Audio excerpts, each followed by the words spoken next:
마가복음 7장 14절에서 23절까지 우리 한 목소리로 읽도록 하겠습니다. 마가복음 7장 14절에서 23절까지입니다. 시작. 우리가 다시 불러 이르시되 너희는 다 내 말을 듣고 깨달으라.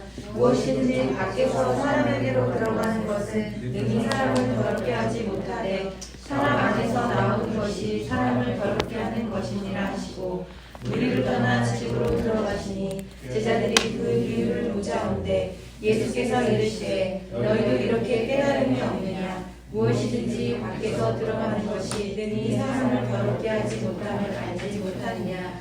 이는 마음으로 들어가지 아니하고 배로 들어가 뒤로 나감이라. 이러므로 모든 음식은 깨끗하다 하시니, 또 이르시되 사람에게서 나오는 그것이 사람을 더럽게 하느니라. 속에서 곧 사람의 마음에서 나오는 것은 악한 생각, 곧 음란과 도둑질과 살인과 간음과 탐욕과 악독과 속임과 음탕과 질투와 비방과 교만과 우매함이니, 이 모든 악한 것이 다 속에서 나와서 사람을 더럽게 하느니라. 아멘. 모두 자리에 앉아주시기 바랍니다. 제가 잠깐 기도하겠습니다. 사랑과 은혜가 풍성하신 하나님 감사합니다. 이곳에 함께하신 주님께 간절히 기도합니다. 하나님, 저희 더럽고 추악함, 그 다음에 저희 모든 연약함을 십자가 뒤에 가려 주옵시고 구속한 주님만 말씀하여 주옵소서. 저희가 듣겠나이다. 예수 그리스도 이름으로 기도드립니다. 아멘. 네, 지난주 말씀에 이어지는 그런 내용입니다. 지난주 말씀 혹시 못 들으신 분들은 이제 나중에 그 유튜브에 나오니까 꼭 한번 들어보시고 오늘 말씀 이어서 들으시면 좋을 것 같습니다. 지난주 말씀에 그 예수님께서 장로들과 그 장로들의 유전과 그 율법을 지킴에 대해서 주장하는 이 바리새인과 서기관들에 대해서 그 잘못에 대해서 지적하는 그런 내용들이 나옵니다. 유대인들은 십계명의 그 첫 번째 돌판이자 마지막 돌판의 그런 마지막 내용과 그 다음에 두 번째 돌판의 첫 번째 그런 내용에 해당되는 부모 공경의 내용을 왜곡해서 고르반이라는 그것을 사용하여 제도를 만들었습니다. 그 고르반 제도를 통해서 그 자녀된 자들은 말씀을 아주 악하게 자기 원하는 대로 이용하는 것을 우리는 보게 되었습니다. 모두 자기가 원하는 대로 자기 소견대로 말씀을 짜집기 하고 마음속에 그 말씀을 무너뜨리는 그런 생각, 죄악된 생각들이 자기 유익에 따라 움직이는 것을 우리는 보게 된 것입니다. 이 말씀의 연장선이 오늘 말씀입니다. 먼저 마가복음 7장 14절에서 16절 말씀 우리 다시 한번 읽어보도록 하겠습니다. 네, 시작. 우리를 다시 불러 이르시되 너희는 다 내 말을 듣고 깨달으라. 무엇이든지 밖에서 사람에게로 들어가는 것은 능히 사람을 더럽게 하지 못하되 사람 안에서 나오는 것이 사람을 더럽게 하는 것이니라 하시고, 17절까지 한번 읽어볼까요? 우리를 떠나 집으로 들어가시니 제자들이 그 이유를 묻자온대. 이 14절부터 그 바리새인과 서기관들과 얘기하셨던 그 예수님께서 갑자기 무리까지 이렇게 불러내십니다. 그리고 말씀을 이어나가시죠. 그런데 예수님께서 무리까지 온 상황에서 아주 다소 황당한 그런 말씀을 하십니다. 무리들을 불렀으면 좋은 말씀으로 또 좀 더 친절하게 그렇게 말씀할 거라고 생각하지만 사실 예수님의 그런 말씀은 굉장히 불친절합니다. 무리들이 전혀 알아들을 수 없는 말씀을 하시는 것이죠. 17절에 보니까 예수님께서 그 무리들과 제자들과 그 전체가 있을 때 비유로 말씀하시는 그런 장면이 나옵니다. 보통 비유라고 하면 어떤 설명적인 그런 이야기라든가 비교에 대한 그런 내용이 그 언어적 장치로 이렇게 나오는 것을 비유라고 합니다. 그런데 17절에 보니까 이 비유라는 것이 히라버로 파라볼레인데요. 이 단어는 이 마샬적인 의미로 잠언의 수수께끼라는 의미를 갖고 있습니다. 우리가 보통 이제 고대의 그 수수께끼는요, 반드시 그 수수께끼를 낸 사람이 풀어줘야만 그 답을 얻을 수 있는 것입니다. 그래서 수수께끼를 낸 사람이 풀어주지 못하면 절대 답을 할 수가 없는 것이죠. 그리고 중요한 것은 이게 잠언적 지혜 아닙니까? 잠언적 수수께끼이기 때문에 이것을 풀게 되면 엄청난 지혜가 그 보고가 담겨 있다는 것을 의미해주고 있는 것입니다. 그래서 이 비유로 묻다라는 이 얘기 속에서는 결국은 예수님께서 답을 해주지 않으면 그 안에 있는 지혜를 절대 퍼갈 수 없는 그런 장치를 일부러 만들어 놓으신 것을 우리는 보게 됩니다. 수수께끼 문장은 무엇입니까? 그것은 15절에서 16절이죠. 무엇이든지 밖에서 사람에게로 들어오는 것은 능히 사람을 더럽게 하지 못하며 사람 안에서 나오는 것이 사람을 더럽게 한다, 이렇게 나옵니다. 15절 밖에서 15절에서 보면 밖에서 사람 안에 들어오는 것은 음식처럼 느껴지긴 하죠. 그리고 16절에 안에서 나오는 것은 배설물처럼 여겨집니다. 이 더럽다라는 것은 그 자체가 배설물을 의미하는 거거든요. 그런데 이것에 앞서 7장 그 초반부와 이 내용이 어떻게 연결되어 있는지 전혀 알 수가 없는 것이죠. 앞에 있는 그 7장 그 초반부에 어떤 내용이 있습니까? 먼저 첫 번째로 바리새인과 서기관들이 지적에 대한 내용이 나옵니다. 예수님의 제자들이 손을 씻는 그런 제례적 방법을 그 장로들의 유전에 맞게끔 하지 못하는 것에 대해서, 충실하지 못한 것에 대해서 바리새인과 서기관이 지적하는 그런 내용이 나옵니다. 그리고 두 번째 내용은 바로 이제 이 부분에 대해서 반박하기 위해서 예수님께서 그들의 장로들의 유전의 허점투성인 고르반을 예로 그들의 문제를 지적하는 그런 내용이 나오죠. 이 두 가지 내용은 어떤 관련성이 있는지, 오늘 나오는 그 비유와 어떤 관련성이 있는지 지금부터 심도 깊게 그 말씀의 내용을 살펴보도록 하겠습니다. 오늘 본문의 마가복음 7장 18절에서 19절 말씀 우리 한 목소리로 읽겠습니다. 시작. 예수께서 이르시되 너희도 이렇게 깨달음이 없느냐? 무엇이든지 밖에서 들어가는 것이 능히 사람을 더럽게 하지 못함을 알지 못하느냐? 이는 마음으로 들어가지 아니하고 배로 들어가 뒤로 나감이라. 이러므로 모든 음식물을 깨끗하다 하시니. 예. 18절과 19절은 예수님께서 그 수수께끼와 같은 말씀을 무리들에게 낸 후 얼마 지난 후에 제자들이 예수님께 그 집에 들어가자마자 묻는 그런 내용이 나옵니다. 예수님께서는 제자들이 오히려 무리들처럼 전혀 그 수수께끼의 내용을 깨닫지 못하는 것에 대해서 책망을 하시고 설명을 하시죠. 그런데 18절 끝부분에서 19절에 있는 그 내용은 난해주의입니다. 쉽게 얘기해서 그 히라보 원문에 있는, 그리고 문법적인 부분에 있어서 굉장히 어색한 문장입니다. 상당히 어려운 해석이죠. 그래서 우리가 그냥 한글 성경으로 이렇게 되어 있기 때문에 그렇게 어렵지 않다, 또는 영어 성경으로 되어 있기 때문에 그렇게 어렵지 않다 생각할 수 있지만, 이 두 부분은 히라보 원문상 굉장히 난해 부분입니다. 그래서 이 부분을 우리가 잘 이해를 해야만 전체적인 내용의 흐름을 우리가 이해할 수가 있습니다. 19절 마지막 문장에 이렇게 나옵니다. 이러므로 모든 음식을 깨끗하게 하다 하시니, 이렇게 나오는데요. 요거는 번역상 좀 잘못되어 있는 번역이죠. 제가 좀 원문에 따라서 의역해 보도록 하겠습니다. 모든 음식을 깨끗하다고 선언하면서 라고 이렇게 번역해야 맞습니다. 그러면 이 깨끗하다고 선언한 자체가 누굽니까? 선언하신 분이 바로 예수님이죠. 그래서 예수님께서는 그 모든 음식이 깨끗하다고 얘기하시는 것은 음식 자체가 깨끗한 게 아니라 예수님의 선언이 있기 때문에 가능한 거예요. 그러니까 예수님이 선언이 있음으로 인해서 그 음식이 깨끗해지는 거죠. 우리가 이제 생각을 해볼 필요가 있는 것이, 앞에 있는 7장 앞에 부분에 보니까 장로들의 유전에 따라서 음식이 깨끗해진다라고 생각하는데 사실 그렇지 않다라는 거죠. 예수님과 함께 하는 그 자체만으로도 깨끗하고 성결하다라는 것을 얘기하고 있는 내용입니다. 그럼 예수님께서 성결케 하신 이 음식에 대한 내용이 전제로 있을 때 그 뒷부분이 차근차근 풀어지게 되어 있습니다. 18절 마지막 부분과 19절 앞에 있는 문장을 한 목소리로 한번 읽어보도록 하겠습니다. 무엇이든지부터예요. 그리고 뒤로 나감이라. 우리 한 목소리로 무엇이든지 시작. 무엇이든지 밖에서 들어간 것이 능히 사람을 더럽게 하지 못함을 알지 못하느냐. 이는 마음으로 들어가지 아니하고 배로 뒤로 나감이라. 여기까지입니다. 자, 여기서 모든 음식이라고 나오죠. 이것이 성결하고 깨끗한데 예수님이 선언했기 때문에 그렇죠. 그래서 배로 들어가서 그 뒤로 나오는 그 모든 과정도 깨끗하다고 말씀하시는 거예요. 다시 말해서 음식뿐만 아니라 음식이 그 몸속에 들어가서 소화를 일으키고 하다못해 그 배변으로 나오는 그것까지도 예수님이 보시기에는 깨끗하다 이렇게 말씀하시는 거죠.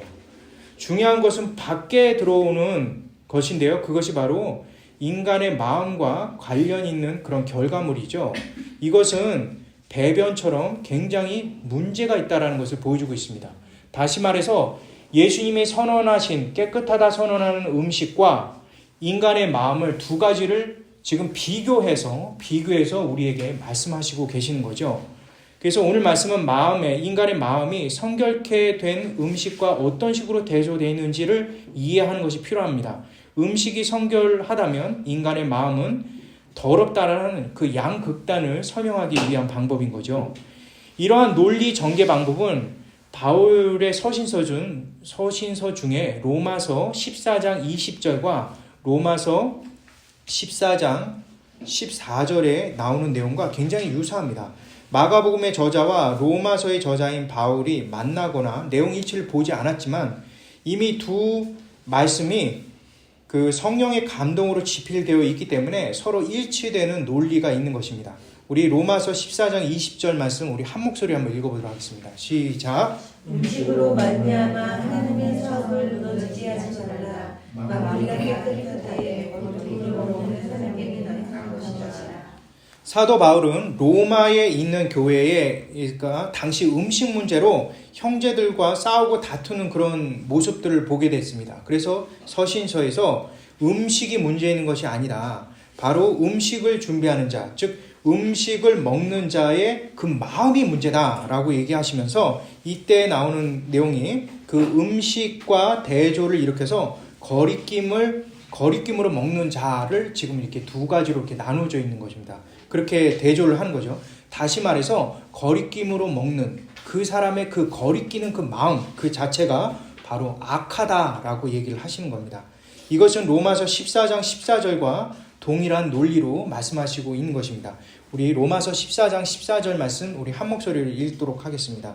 시작. 내가 주 예수 안에서 알고 확신하노니 무엇이든지 스스로 속된 것이 없으되 다만 속되게 여기는 그 사람에게는 속되느니라. 예, 여기서도 마찬가지죠. 이 문장에서도 스스로 속된 것이 없지만 속되게 여기는 그 사람의 그 마음을 말하는 거예요. 그 마음이 문제인 거죠. 그래서 로마서 14장 20절과 24절에 거리낌으로 먹는 자가 속되게 여기는 자와 같은 의미로 우리가 생각해 볼 수 있는데 이것은 하나님으로부터 나온 것이 아니라 하나님과 관계되어 있지 않은 그것을 말해주고 있는 것이죠. 다시 말해서 자기 소견에 옳은 대로 행하고 자기 원하는 대로 마음을 먹는 그 자체를 의미하는 것입니다. 이는 태초 때부터 선악을 알게 하는 실과를 먹어 하나님과 대적의 길을 걷게 되었던 아담과 하와의 참상을 그대로 보여주고 있는 것이죠. 이후에 인류는 지금까지 한 번도 하나님과 관계없이 오직 자신의 소견에 옳은 대로 행하고 또 그것이 옳다고 여기며 살아왔던 자들입니다. 그것은 죽음의 길을 걷는 것뿐만 아니라 내 이웃과 내 가족도 파괴하는 그런 행동을 저지르는 그런 모습인 것이죠. 그것이 바로 오늘 말씀에 예수님께서 지적한 인간의 마음, 그것을 얘기하고 있는 것입니다. 인간의 마음은 하나님과 별개로 살아갈 때, 자신의 멋대로 살아갈 때 가장 더러운 것이 될 수 있다는 것을 보여주고 있는 것입니다. 오늘 말씀 7장 19절에 보면 깨끗하게 선언하는 그런 장면이 나옵니다. 깨끗하다라고 하는 것은 히라보로 카사리조라는 내용인데요. 이 카사리조라는 그 내용은 정결케 하다라는 제의적 문맥에서만 사용되는 단어입니다. 쉽게 얘기해서 출애굽기 29장과 레위기 13장에 나오는 그런 단어들, 72역 그 단어들과 상응되는 그런 내용 속에 있는 단어들과 일치를 보는 내용입니다. 쉽게 얘기해서 제사를 지낼 때만이 성결해지지 않습니까? 그 제사를 지낼 때 그 성결한 것처럼 예수님이 이것이 깨끗하다고 선언하는 그 즉시 그것은 깨끗해지는 겁니다. 이렇게 예수님께서 깨끗하다고 선언하는 것이 이렇게 중요합니다. 그래서 앞의 내용이 반복되지만 결국 예수님께서 선언한 음식은 손을 씻는 장로들의 정결 의식과 비교할 수 없을 정도로 거룩한 음식이 보장이 되어 있는 것입니다. 문제는 율법적인 생각과 장로들의 유정과 장로들의 정결 의식에 의해서 무장된 바리새인과 당시 유대인들의 마음뿐인 것입니다. 이것은 인류가 근본적으로 하나님을 대적하고 자기 소견대로 행하는 그 소원에 대한 그 마음에 대한 예수님의 지적인 것입니다. 이러한 모습은 현대에서도 쉽게 찾아볼 수 있는 현상입니다. 교회 안에 들어온 여러 현대적 신학과 인간의 어떤 구질구질한 죄악된 마음의 사고 체계에서 우리는 살펴볼 수 있는 거죠. 하나님께서 남자와 여자를 창조하시고 나누셨고 그랬음에도 불구하고 오늘날에는 남녀를 성 구분을 부정하고 젠더를 50개 넘는 것으로 만들어버려서 인간이 제멋대로 살아가는 모습을 쉽게 우리는 살펴볼 수 있는 것이죠. 또 성경에 하나님을 아버지라고 표현되어 있는데 오늘날 하나님을 아버지 어머니라고 부름을 통해서 인간이 자기 소견대로 부르기 원하는 대로 부르는 그런 모습을 보게 됩니다. 또한 성경에서 예수님께서 상정과 종의 관계에 대한 예를 썼다는 이유만으로 예수님께서는 부르조아적인 발상을 하고 프롤레타리아를 멸시한다라는 생각으로 사로잡힌 것이 오늘날 현대 사람들의 모습인 것이죠. 예수님께서 12제자를 모두 남성만 뽑았다는 이유로 남녀 차별적인 인선을 하였고 잘못된 인사관리를 한다고 비판하는 사람들도 있습니다. 모두 각자 기준으로 자기 원하는 대로 성경을 판단하는 것이죠. 자신이 하나님이 되어 선악간에 판별하기를 원하는 그들의 마음의 문제를 보여주고 있는 것입니다. 이것이 바로 예수님께서 오늘 말씀을 통해서 음식 문제가 아닌 음식의 정결 문제가 아닌 바로 너희의 마음에 문제가 있다라고 지적하신 그 내용인 까닭인 것입니다. 그렇다면 그 사람들의 마음으로부터 나오는 것은 구체적으로 무엇일까요? 20절부터 23절까지 우리 한 목소리로 한번 읽어보도록 하겠습니다. 시작. 또 이르시되 사람에게서 나오는 그것이 사람을 더럽게 하느니라. 속에서 곧 사람의 마음에서 나오는 것은 악한 생각, 곧 음란과 도둑질과 살인과 간음과 탐욕과 악독과 속임과 음란과 질투와 비방과 교만과 우매함이니 이 모든 악한 것이 다 속에서 나와서 사람을 더럽게 하느니라. 20절에 결국 사람으로부터 나온 것, 사람의 마음으로부터 나온 것이 사람을 더럽힌다고 했는데요. 이 더럽히다라는 내용이요, 배설물과 같이 더러운 것을 의미합니다. 즉 예수님께서는 음식이나 음식물을 통해서 사람을 더럽게 하는 것이 아니라 바로 사람 마음 자체가 배설물이다라고 얘기를 하고 있는 것이죠. 말씀을 통해서 나오는 그 음식물을 통해서 나오는 그 배설물은 인간의 마음을 더럽히는 것이 아니라 인간 마음 자체가 배설물이라는 그런 내용인 것이죠. 앞에서 나누듯이 제자들의 음식물은 예수님과 함께함으로 제의적, 속죄적 의미가 있어서 이미 거룩해졌습니다. 그래서 율법이나 장로들의 유전 따위가 필요 없는 것이죠. 그런데 바리새인과 서기관들이 이방인들과 접촉한 손으로 만진 그 음식이 더럽다라는 이유로 그 음식을 먹게 되면 제의적 방법으로 그것을 하지 않고 먹게 되면 그 몸까지 더럽혀진다라고 생각을 했습니다.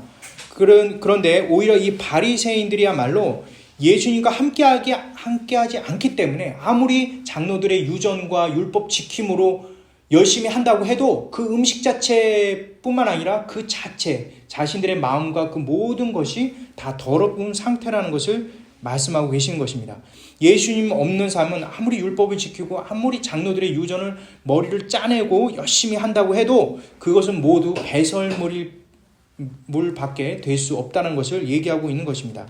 하나님의 뜻이 아닌 오직 자신만을 위한 삶을 살아가는 것은 악취나는 인생들이라는 것을 말해주고 있는 것입니다. 그들은 늘 걱정에 사로잡히고 두려움과 괴로움에 점령돼서 오직 자신만 옳은 것처럼 늘 생활하지만 늘 걱정스럽게 살아가는 사람인 것입니다. 자, 그러면 21절부터 22절에 그 인간의 악취나고 탐욕스럽고 교만하고 또 두려움과 걱정, 근심이 가득 찬 마음에서 나오는 여러 가지 더러운 것들에 대해서 구체적으로 우리 한번 살펴보도록 하겠습니다. 예수님께서는 총 12가지 마음의 악함에 대해서 나옵니다. 먼저 처음에 나오는 문장이 그 마음에 나오는 것, 그러니까 21절에 보니까 속에 곧 사람의 마음에 나오는 것이 악한 생각인데요. 그 악한 생각은 나머지 모든 것을 의미합니다. 음란, 도둑질, 살인, 간음, 탐욕, 악독, 속임, 음탕, 질투, 비방, 교만, 우매를 모두 얘기하는 것이 바로 악한 생각인데요. 그것은 악한 마음에서 나오는 거죠. 그리고 총 12가지입니다. 근데 히라보 원문에서 이 12가지는 크게 두 가지로 구분되어 있습니다. 앞에 있는 6가지는 복수형으로 나와 있고요. 뒤에 있는 6가지는 단수형으로 나와 있습니다. 이것은 12가지 이 배설물 같은 그 결과물이 크게 두 가지 성격을 띠고 있다는 것을 보여주고 있습니다. 앞에 복수적인 단어로 되어 있는 이 프로로로 되어 있는 이 6가지는 실제성이 강한 악의 산물들을 의미하고 있고요. 뒤에 있는 6가지 단어는 이 단수로 되어 있는 단어는 상징적이고 또 추상적인 의미를 담고 있습니다. 각 단어에 대해서 우리가 조금 더 자세히 한번 살펴보도록 하겠습니다. 먼저 첫 번째로 나오는 그 히라보 단어가 음란인데요. 이 음란은 히라보로 포르네이아입니다. 포르네이아이. 근데 이 포르네이아이는 현대로 포르노그라피라는 그런 어원을 갖고 있는 것인데요. 단순히 성적 외설과 어떤 사진이나 동영상을 의미하는 것이 아닙니다. 타락한 성적 관계를 의미하는 것이고 그것이 부정적인 것이라고 얘기를 하고 있는 것입니다. 창조 때 완벽한 남자와 여자를 만드셨는데도 불구하고 그것을 자신들의 마음대로 조작하고 파괴하는 것을 의미하고요. 그리고 어떤 가족관계라든가 올바른 관계 속에서 나온 성적인 그런 부분들을 파괴시켜서 잘못된 관계로 이끌어뜨리는 그런 것을 의미합니다. 이는 오늘날 사랑이라는 또는 낭만이라는 미명하에 자기 소견대로 로맨스라고 거창한 말로 포장하는 것과 동일한 것입니다. 오늘날 그러한 영화나 소설은 모든 대부분의 그런 내용들의 단골 메뉴로 등장합니다. 한 가정이 무참히 짓밟히고 아이들이 그 안에서 상처를 느끼며 살아가겠지만 그 영화 속에서는 그리고 그 소설 속에서는 그거에 대한 내용은 아무것도 나오지 않습니다. 그래서 매우 무책임하며 또는 그러한 책임 없는 그러한 모습들을 보게 된 것이죠. 낭만적이고 애정이 넘친다는 이유로 모든 것이 관대하게 이야기되고 있는 그러한 모습들을 우리는 보게 되는 것이죠. 예수님께서는 이 음란에 대한 포르네이아에 대한 이 단어를 제일 처음 사용한 이유가 있습니다. 그것은 7장 초반부 5절에 보면은 부정한 손, 그러니까 부정한 손으로 제자들이 먹는다라고 이렇게 지적하는 이 부정한 손에 대한 내용인데요. 이 부정한 손도 원문상으로는 불결하다, 거룩하지 못하다, 순결치 못하다라는 성적 타락에 대한 의미를 수반하고 있기 때문에 이거에 대한 공격의 방법으로 음란을 먼저 집어넣은 것입니다. 그래서 예수님께서는 바리새인과 서기관들이 말하는 것에 대해서 입 닥치고 들어라 라고 이렇게 얘기를 하는 그런 내용인 것이죠. 바리새인들 너희들이야말로 고상한 기준으로 거룩한 채 하고 열심히 뭔가 지키고 있지, 하지만 그 모든 것은 거룩하지도 순결하지도 않아 라고 얘기를 하고 계시는 것이죠. 오히려 너희들이 갖고 있는 그 마음 그 자체가 스스로 옳다고 여기고 스스로 바른 것처럼 생각하지만 그것이 가장 음란하다라고 얘기를 하고 있는 그런 단어인 것입니다. 다음에 나오는 단어들 굉장히 중요한 단어인데요. 복수로 쓰여 있는 단어들입니다. 도둑질, 살인, 간음, 탐욕, 악독에 대한 내용인데요. 이것은 각각의 단어들을 제가 설명하진 않겠습니다. 이것은 십계명 두 번째 돌판에 있는 그대로의 내용인 것입니다. 이 두 번째 이 돌판에 있는 내용들을 예수님께서 말씀하고 계신 것이죠. 지난주 설교를 통해서 부모를 공경하라는 그 내용, 그 밑에 있는 모든 그 두 번째 돌판에 있는 내용들을 다 이렇게 적어 놓으신 것입니다. 이것을 통해서 너희들이 부모를 공경하라라는 그 말씀뿐만 아니라 도둑질, 살인, 간음, 탐욕, 악독도 모두 다 지키지 못하면서도 뻔뻔히 어기면서도 남들에게는 판단하기 빠르구나 그 얘기를 하고 계신 것이죠.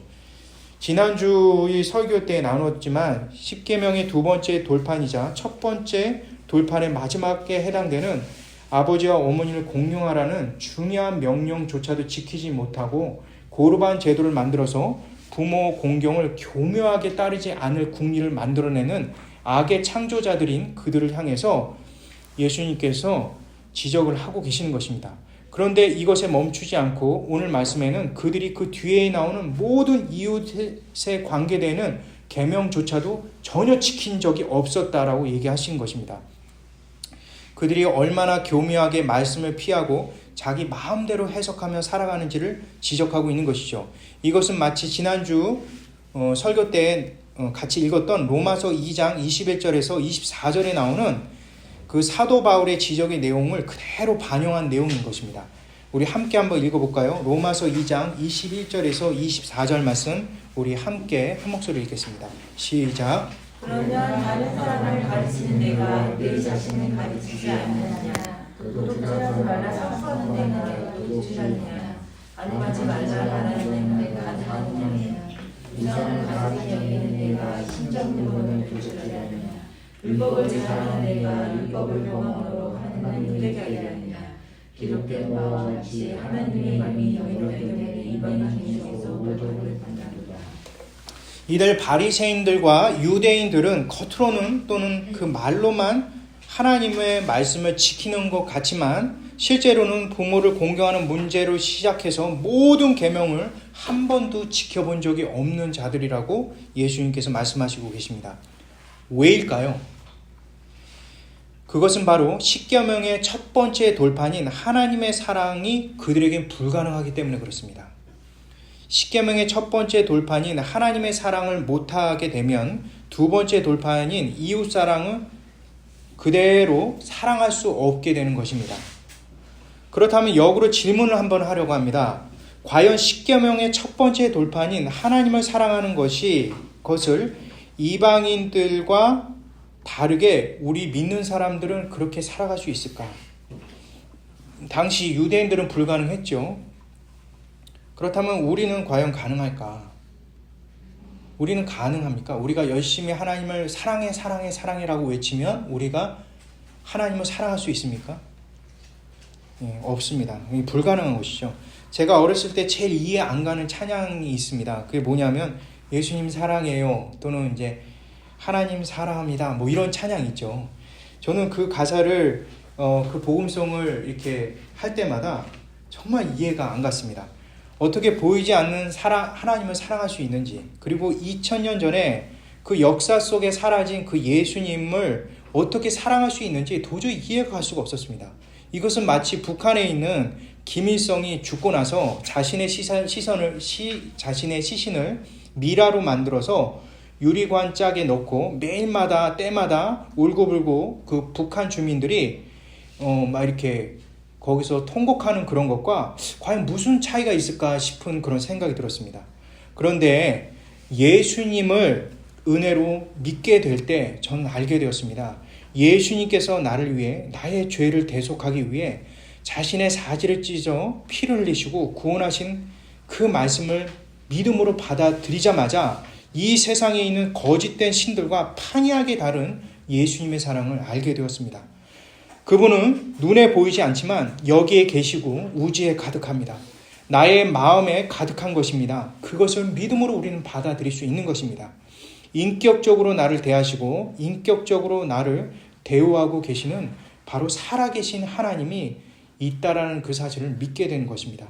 2000년 전에 죽으신 예수님이 지나간 그 역사의 산물이 아니라 현재 나와도 함께 관련 있고 함께 하시는 분이라는 그 사실을 믿게 되는 것이죠. 지금도 그분께서 나를 위해, 우리를 위해 기도하시기를 쉬지 않으시고 탄식하며 중보하시는 주님의 그러한 은혜를 저는 알게 된 것입니다. 늘 저의 목소리를, 그리고 우리 모두의 목소리를 들으시고 응답하시며 우리가 죽을 때까지 책임져 주심에 대해서 약속하시고 현재에도 진행하고 계심을 우리는 아는 것입니다. 예수 그리스도, 그분이 바로 우리를 창조하시고 우리를 구원하시며 전 우주의 창조자 되시며 주제가 되신 그 사실을 우리는 믿음으로 받아들였기 때문에 우리는 하나님을 사랑한다라고 감히 얘기할 수 있는 것입니다. 그리고 그 사랑이 멈추지 않죠. 그 사랑의 고백과 함께 우리는 찬양하며 그분을 경배할 수밖에 없는 것입니다. 그것이 우리가 예수님 믿고 살아가는 가장 큰 은혜이고 그것이 우리의 삶의 목적인 것입니다. 십계명의 첫 번째 돌판과 두 번째 돌판은 그 하나님 사랑과 이웃 사랑이지 않습니까? 그 모든 것은 나의 노력에 의해서 지켜지는 것이 절대로 아닙니다. 그것은 오직 믿음으로 가능한 것이죠. 오직 은혜 주심으로 그것이 수납이 될 수 있는 것입니다. 그래서 그 불가능한 부모 공경도 진심으로 가능한 것이고 이웃에 대한 악한 마음도 진심으로 없이 그들을 대할 수 있는 것입니다. 오직 예수님 때문에 가능한 것이죠. 그런데 바리새인과 서기관들은 예수님의 말씀에 반대하고 있는 것이죠. 바리새인과 서기관들은 처음부터 이와 같은 말씀의 진리를 전혀 알 수 없었습니다. 그래서 그들은 예수님과 제자들을 헐뜯고 모함했던 것입니다. 결국 바리새인들은 하나님의 말씀, 율법, 장로들의 유전과 가장 친한 것처럼 보이지만 진실로 하나님의 말씀을 자신의 마음대로 해석하고 농락하는 자들이고 자신을 위해서 도구로 사용하는 악한 자들인 것입니다. 오늘날 우리도 마찬가지 아닙니까? 우리가 좀 제발 스스로 거룩한 채, 정직한 채, 사랑이 많은 채 하지 않았으면 좋겠습니다. 저부터 좀 그러지 않기를 정말 기도합니다. 남과 비교하여 우월하게 느끼고 남들과 비교해서 열등하게 느끼는 그 모든 것은 그리스도인답지 않습니다. 예수님이 나를 구원하셔서 더 이상 무엇이 필요하다는 말인지 성경은 우리에게 정확하게 지적하고 있는 것입니다. 그것만이 내게 자랑일 수 있다는 것을 성경은 우리에게 말씀하고 계십니다. 저와 여러분, 우리 모두가 너무나 걱정이 좀 많습니다. 늘 걱정 근심으로 가득하고 늘 고민과 괴로움으로 자신의 마음을 녹아내리게 하는 경우가 너무나 많습니다. 어떤 일이 닥쳤을 때 걱정 근심 미래에 대한 고민들을 의해서 그것에 의해서 잠식당하고 지식되는 것 같습니다. 그때 예수님께서 말씀하시죠. 너의 삶 내가 다 책임지지 않느냐. 그거 내가 약속했잖아. 라고 주님께서 다시 한번 우리에게 말씀하시죠. 우리는 예수님의 구원으로 구원받았음에도 불구하고 그 지긋지긋한 사탄의 품에서 벗어나고 과거의 죄의 노예로부터 벗어났음에도 불구하고 그런 자유를 얻었음에도 불구하고 여전히 근심 걱정으로 가득 차 있는 우리 자신을 보게 됩니다. 제발 우리는 성경이 말하는 그 내용을 우리는 살펴봐야 됩니다. 자유인답게 좀 누리면서 살아야 되지 않습니까? 우리가 이 세상 천년만년 사는 것도 아닌데 그 걱정과 근심의 그 부질없는 것에 의해서 농락당하는 것이 너무나 화나지 않습니까? 모든 율법과 모든 장로들의 유전 그 지키고 행하는 그것에 의해서 마음이 뜯기고 또 마음이 상하는 것이 아니라 우리 평생의 모든 것을 책임져 주시는 주님 앞에 우리는 나가야만 하는 것입니다. 우리는 그러한 지긋지긋한 죄의 그 삶의 그런 굴레로부터 우리는 벗어나야만 하는 것입니다. 그 죄의 그러한 삶의 굴레는 바로 후반부에 나오는 단어들을 통해서 우리가 선명하게 알 수가 있는 것이죠. 6가지입니다. 속임, 음탕, 질투, 비방, 교만, 우매. 이것은 각각 중요한 단어이기 때문에 우리가 하나하나씩 살펴보도록 하겠습니다. 먼저 첫 번째로 속임에 관해서 살펴보도록 하겠습니다. 이 속임은 히라보 단어로 돌로스라는 단어를 사용했습니다. 이것은 엄밀히 말하면 단순히 속이는 것을 말하는 것이 아니라 변절되어가는 자신을 의미하는 것입니다. 자신이 속고 나서 그리고 간교한 시기심과 그런 것으로 인해서 다른 사람을 대하는데 그 대하는 그것이 자신을 결국 자신을 사기치는 행동과 동일한 것으로 받아들여지는 것을 의미하는 것이죠. 다시 말해서 다른 사람을 속이기 전에 자신을 먼저 속이거나 다른 사람을 속이는 과정 속에 자신도 동일하게 속고 있는 것을 우리는 보여주는 것이죠. 정말 무서운 것은 다른 사람을 속이는 그 거짓의 내용을 자신은 처음부터 알고 있었음에도 불구하고 나중에는 자신이 지어낸 그 내용을 자신도 속고 있다는 그 자체도 전혀 잊어버리고 생활한다는 것입니다. 그것이 바로 오늘 말씀에 나오는 그 속임에 대한 내용인 것입니다. 두 번째로는 음탕이 나오죠. 이 음탕은 히라브로 아셀게이아인데요. 이 아셀게이아는 성적인 음란을도 얘기하지만 좀 더 다른 의미가 있습니다. 공공장소에서 모든 사람들이 있는 데서 성적인 음탕을 크게 소리쳐서 얘기하거나 마치 자신이 상남자인 것처럼 가히처럼 그렇게 막 과시하고 그 행동하는 그런 것을 의미하는 것이죠. 성적으로 거친 언사를 하면 마치 자신이 막 엄청나게 터프한 것처럼 그렇게 보이게끔 하는 그런 행동들, 그러한 행동들을 하는 것이 바로 음탕입니다. 제가 만약에 이 부분을 음탕을 해석하라고 한다면 저는 음탕이라 해석하지 않고 무례함이라고 해석했을 것입니다. 세 번째로는 질투가 있습니다. 이 질투는요, 히라보 단어로 옵살모스 폰네로스라는 단어를 썼습니다. 이것은 신명기 15장과 잠언 28장에 나오는 내용과 비슷한 뉘앙스를 갖고 있습니다. 이것은 마태복음 20장과도 비슷한데요. 질투인데요. 이 질투는 원문상 사악한 눈을 의미합니다. 하지만 이것은 상대방에게 영향을 주는 사악한 눈을 의미하는 것이죠. 이것은 마법을 거는 주술의 행동에 쓰이는 단어입니다. 일종의 게스라이팅과 똑같은 것이죠. 그래서 다른 사람을 심리적으로 억압하고 내 마음대로 내 욕심대로 조종하는 것을 가리켜서 여기서 나오는 질투에 대한 내용인 것입니다. 네 번째는 비방에 대한 내용이 나오죠. 이것은 비방은 히라보로 블라스페미아라는 단어를 썼는데요. 이 블라스페미아라는 이 단어는 원래 하나님을 향해서 악담을 퍼붓는 것을 의미합니다. 그런데 이 하나님을 향해서 악담을 퍼붓는 것과 동일하게 인간을 향해서 동일한 행동으로 이어짐을 보여주고 있는 것이죠. 이것은 인간에게 향해야 한 그 모든 것은 결국 하나님께 대하는 것이라는 것을 보여주고 있는 것이죠. 나의 가까운 사람과 가족들과 동료들과 사회적 관계 속에 있는 사람들에게 일종의 폭언을 하는 것입니다. 그것은 결국은 하나님께 향해서 악담을 퍼붓는 것과 동일하다는 그런 내용인 것이죠. 다섯 번째는요, 여섯 번째와 연결되기 때문에요. 그 여섯 번째 단어를 먼저 살펴볼 건데요. 여섯 번째 단어는 뭡니까? 우매함입니다.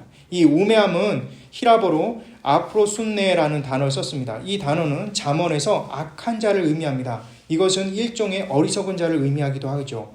그러나 좀 더 살펴보면 단순히 지혜없고 미련하고 악한 자를 의미하는 것이 아닙니다. 잠언의 어리석은 자를 가리킬 때 늘 나오는 것이 저들은 하나님이 없다고 하는도다 라고 얘기합니다. 이것은 시편 14편과 53편에 나오는 내용입니다. 대표로 시편 14편 1절 우리 한 목소리 한번 읽어보도록 하겠습니다. 시작. 어리석은 자는 그의 마음에 이르기를 하나님이 없다 하는도다. 그들은 은퇴함을 오르듯이 가지나니 선행하는 자가 없도다. 하나님이 없다고 주장하는 불신자의 모습을 가리키는 것이죠. 그러나 예수님께서 이 말씀을 하실 때 믿는 자들에게 주신 말씀이라는 것을 우리가 염두에 둘 필요가 있습니다. 다시 말해서 믿고 있는 자, 신앙인으로 살면서도 실제로 생활 가운데는 전혀 하나님이 없는 것처럼 믿고 살아가는 저와 여러분을 향해서 겨냥해서 하는 말씀인 것입니다. 얼마나 우리 삶 속에 곳곳에서 하나님이 없는 것처럼 취급되는지 우리가 스스로 한번 생각해 볼 필요가 있는 것입니다. 이것이 바로 앞에 있는 다섯 번째 단어인 교만과 연결되어 있습니다.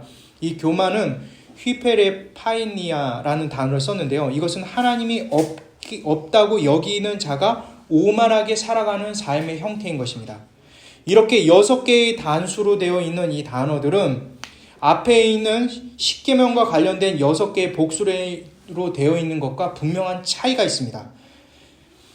앞에 있는 6개는 십계명의 두 번째 돌판으로서 이웃과의 관계에 역점을 둔 악한 행동을 의미하는 거라고 한다면요. 뒤에 있는 부분은 굉장히 다릅니다. 다시 말해서 앞에 있는 십계명과 관련되어 있는 이 악함 행동, 관계적인 악함 행동은 쉽게 얘기해서 자신의 노력과 자신의 방법을 지켜서 대인관계에서 그것을 써먹으려고 하는 인간의 악함을 의미한다고 한다면 뒤에 있는 단수로 되어 있는 속임과 음탕과 질투와 비방과 교만과 우매함은 자기 중심적으로 자기 세계에 갇혀서 자기가 하나님으로 살아가고자 하는 인간의 저열함을 보여주고 있는 것입니다. 이처럼 인간의 마음에 출발되어 있는 하나님과 관계치 않는 그런 악함은 결국 하나님께서 성결케 하신 그런 음식조차도 비방하며 하나님의 속죄의 은혜에 들어갈 수 없음을 단적으로 보여주고 있는 말씀인 것입니다. 말씀 마치려고 합니다. 오늘 말씀의 핵심은 무엇입니까? 예수님을 믿지 않는다면 결국 하나님의 말씀을 믿음으로 살아갈 수 있는 법을 배울 수 없다라는 것이 오늘 말씀의 핵심인 것입니다. 믿음으로 살아가지 않는 교회 안에 거짓 신자가 있다고 한다면 그의 신앙생활은 계속해서 자신의 율법을 만들 수밖에 없다라고 얘기하는 것이죠. 그리고 그것을 옳다고 말씀을 이용하는 그런 사람을 말하는 것입니다.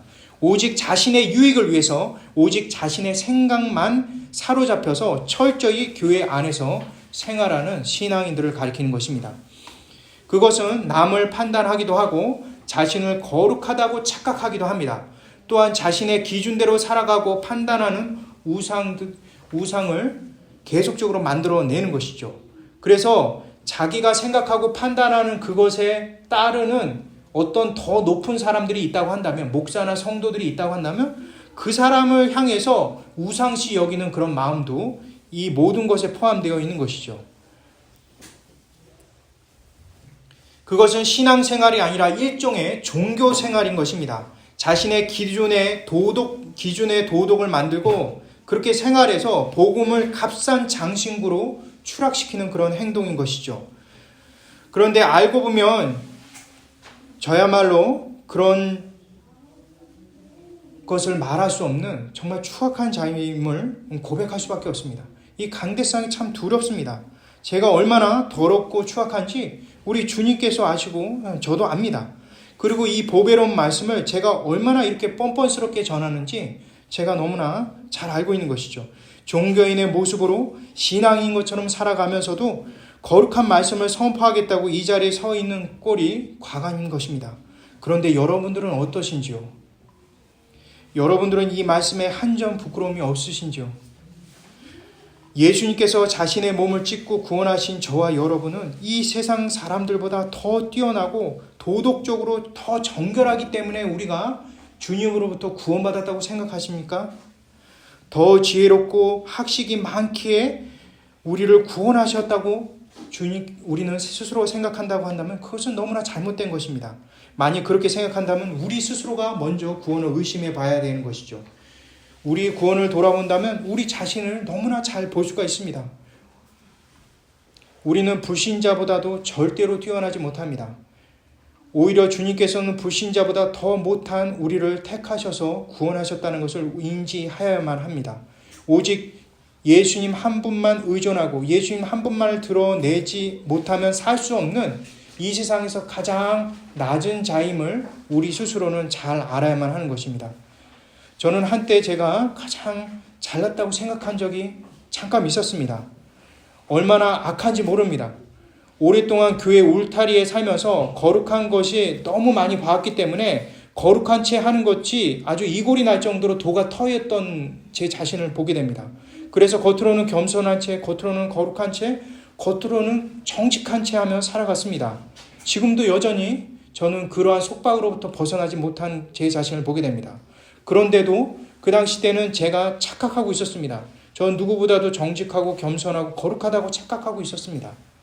그러면서도 여러 동역자들과 교역자들을 함부로 무시하거나 담임 목사를 무시하고 또 신학교에 있는 스승들을 깔본 적도 참 많았습니다. 그런 자에게 은혜 주시고 제 자신의 더러움을 깨닫게 해주셨습니다. 저와 같은 경험을 이 앉아 계시는 성도님들과 이 말씀을 들으신 모든 분들도 마찬가지로 느끼시리라고 생각합니다. 예수님을 안다는 것은 자신의 실상을 정확하게 볼 수 있는 눈을 갖게 되는 것입니다. 자신을 아는 자는 절대로 교만할 수가 없습니다. 자신의 더러움과 덜 떨어짐과 그러한 모든 것을 감안하시고도 우리를 구원하신 주님에 대해서 우리는 감히 주님 앞에 고개도 들을 수가 없는 것입니다. 고린도전서 1장 26절에서 29절 말씀 우리 한 목소리로 한번 읽어보도록 하겠습니다. 한 목소리 읽겠습니다. 시작. 형제들아 너희를 부르심을 보라. 육체를 따라 지혜로운 자가 많지 아니하며 능한 자가 많지 아니하며 무엇을 좋은 자가 많지 아니하도다. 그러나 하나님께서 세상의 미련한 것들을 택하사 지혜 있는 자들을 부끄럽게 하려 하시고 세상의 약한 것들을 택하사 강한 것들을 부끄럽게 하려 하시며 하나님께서 세상의 천한 것들과 멸시받는 것들과 없는 것들을 택하사 있는 것들을 폐하려 하시나니 이는 아무 육체도 하나님 앞에서 자랑하지 못하게 하려 하시니라. 우리의 문벌 좋음이, 우리의 육체의 자랑이, 우리의 지혜로움이, 우리의 배경이 자랑거리로 여기시는지요? 저와 여러분들의 자녀가 또는 부모의 배경이, 경험이 아는 것이 그렇게 잘났는지 또 그렇게 자랑거리인지 곰곰이 한번 생각해 볼 필요가 있습니다. 알량한 지식 몇 가지를 가지고 교회 안에서 도토리 키재기로 살아있는 그 하나님의 엄청난 그 말씀을 모두 무시하고 내 자신의 옹졸함으로 그 모든 것을 덮어버리는 경우가 얼마나 많이 있습니까? 그 성경적 지식 몇 가지를 가지고 마치 우주적으로 크신 하나님을 다 아는 것처럼 떠들어대는 저를 포함한 우리 모두가 주님 앞에 얼마나 큰 죄악된 자임을 우리는 스스로 깨달아야만 하는 것입니다. 교회 안이라고 교회 생활에서 익숙하기 때문에 또는 그 습관적으로 도덕을 지키기 때문에 마치 거룩한 것처럼 보이지만 자신은 말씀을 잘 지키는 것도 사실은 자신이 겉으로 보이는 하나의 어떤 거짓된 망상인지도 모르겠습니다. 저와 여러분들이야말로 이 세상 속에 가장 바리새인과 서기관과 가까운 사람인지도 모릅니다. 그러나 그런 자를 다시금 기회 주시고 회개케 하시며 인도하시고 용서하시는 끝없는 그분의 책임성 있는 사랑으로 우리는 다시 한번 설 수 있음을 우리는 기억합니다. 고린도전서 1장 31절에 이렇게 나오죠. 기록된 바 자랑하는 자는 주 안에서 자랑하라 함과 같게 하려 함이라. 결국 우리는 우리 자신에 대해서 자랑할 것이 아무것도 없다는 것을 오늘 말씀은 분명히 알려주고 있는 것입니다. 예수님 밖에 자랑할 것이 없습니다. 그리고 우리는 이 거짓된 고상한 것들, 내 스스로가 쌓아올린 그러한 고상한 것들에 대해서 빌립보서 3장 7절부터 9절 말씀에 바울의 고백처럼 그것을 그렇게 바라보아야만 하는 것입니다. 우리 빌립보서 3장 7절부터 9절 말씀 우리 한 목소리 한번 읽어보도록 하겠습니다. 시작. 그러나 무엇이든지 내게 유익하던 것을 내가 그리스도를 위하여 다 해로 여길 뿐더러 또한 모든 것을 해로 여김은 내 주 그리스도 예수를 아는 지식이 가장 우선하기 때문이라. 내가 그를 위하여 모든 것을 잃어버리고 배설물로 여김은 그리스도를 얻고 그 안에서 발견되려 하니 내가 가진 일은 일부러서 나는 것이 아니요 오직 그리스도를 믿음으로 말미암은 것이니 곧 믿음으로 하나님께로부터 나니라. 나의 소견들, 나 중심적인 생각 모두 다 해로울 수밖에 없는 것입니다. 내가 그동안 쌓아올린 것, 나를 위한 것, 나의 자랑도 모두 배설물에 불과하다고 성경은 말씀하고 계십니다. 오직 예수님만, 오직 복음만 자랑하고 믿고 살아갈 뿐인 것입니다. 그것이 우리의 미래의 완전한 보장이며 우리가 걱정 근심 하나 없게 만드신 예수님을 전적으로 의존하고 믿는 행동인 것입니다. 기도하겠습니다. 사랑과 은혜가 풍성하신 하나님 감사합니다. 하나님 우리 자신을 정확하게 볼 수 있는 눈을 허락하여 주옵소서. 그래서 온전히 주님만 전적으로 의지하며 믿고 나갈 수 있는 은혜를 또한 허락하여 주옵소서. 그래서 하나님 이 세상 사는 동안 진정한 자유인이며 평안 안에 살아갈 수 있는 복된 자로 하나님 이 길을 걸어갈 수 있도록 허락하여 주옵소서. 예수 그리스도 이름으로 기도드립니다. 아멘.